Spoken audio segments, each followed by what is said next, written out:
জনগণই বিএনপির সকল রাজনৈতিক ক্ষমতার উৎস মন্তব্য করেছেন দলের ভারপ্রাপ্ত চেয়ারম্যান তারেক রহমান। ঠাকুরগাঁও জেলা বিএনপির দ্বিবার্ষিক সম্মেলনে বিকেলে ভার্চুয়ালি বক্তব্য রাখেন তিনি। দলের মহাসচিব মির্জা ফখরুল ইসলাম আলমগীর সকালে এই সম্মেলনের উদ্বোধন করে বলেন, বিএনপির হাত ধরেই দেশের সব ইতিবাচক পরিবর্তন এসেছে। জাকির হোসেনের রিপোর্ট, জানাচ্ছেন সিরাজুমণি শুভ। সকালে ঠাকুরগাঁও সরকারি বালক উচ্চ বিদ্যালয় বড় মাঠে সম্মেলনের উদ্বোধন করেন বিএনপি মহাসচিব মির্জা ফখরুল ইসলাম আলমগীর। তারেক রহমানের নেতৃত্বে টেকসই গণতন্ত্র নিশ্চিত হবে বলে জানিয়ে বিএনপি মহাসচিব বলেন, ফ্যাসিস্ট শাসন ব্যবস্থায় যে প্রতিষ্ঠানগুলো ধ্বংস হয়েছে সেগুলো শক্তিশালী করা হবে। এজন্য রাজনৈতিক দল হিসেবে বিএনপিকে শক্তিশালী করতে সবাইকে ঐক্যবদ্ধ থাকার আহ্বান জানান তিনি। এই দেশের মানুষ যার দিকে তাকিয়ে আছেন গণতন্ত্র প্রতিষ্ঠার জন্য, আমাদের সেই তরুণ নেতা যারা তারেক রহমানের প্রতি আমার শ্রদ্ধা জানাচ্ছি, সম্মান জানাচ্ছি। আজকের এই সম্মেলনে আমরা এই প্রতিশ্রুতি দিচ্ছি যে তার নেতৃত্বে আমরা আগামী দিনে গণতন্ত্রকে আরো শক্তিশালী করব।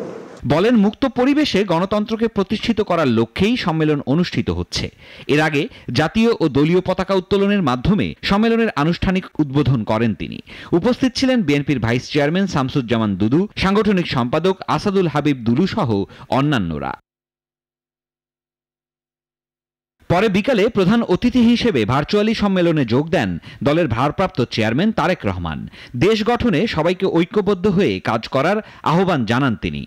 কাউন্সিলরদের প্রকৃত মতামতের মাধ্যমেই দলের যেরকম সঠিক নেতৃত্ব বের হয়ে আসবে, ঠিক একইভাবে আমরা মনে করি দেশের ক্ষেত্রেও বাংলাদেশের মানুষকে সুযোগ দিলে বাংলাদেশের মানুষ তাদেরকে বা দেশকে কারা নেতৃত্ব দেবে সেই সঠিক নেতৃত্বকে বের করে আনতে সক্ষম হবে বা বের করে নিতে পারবে। সবশেষ ঠাকুরগাঁও বিএনপির জেলা সম্মেলন হয়েছিল 2017 সালে।